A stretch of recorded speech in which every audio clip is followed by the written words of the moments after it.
In today's video, I'm going to teach you how to open a folder to chat in Visual Studio Code.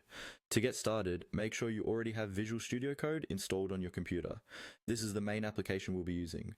Go ahead and open the Visual Studio Code app just like you would open any other program on your machine. You can launch it from your desktop, your taskbar, your dock, or your applications menu.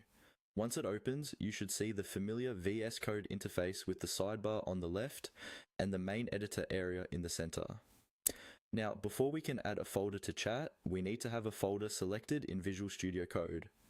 A folder is simply a location on your computer that contains your project files, code, or documents. If you don't already have a folder open, look for the option to open a folder, usually under the File menu at the top, then choose Open Folder.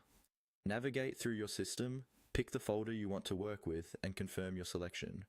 After a moment, you'll see that folder appear in the Explorer panel on the left, showing its files and subfolders. Once your folder is visible in the Explorer, you're ready to connect it to chat. In the Explorer panel, locate the folder you want to use. Move your mouse over the folder name, and then right-click on it. Right-clicking will open a context menu with several options related to that folder. In that menu, look for the option that says Add Folder to Chat.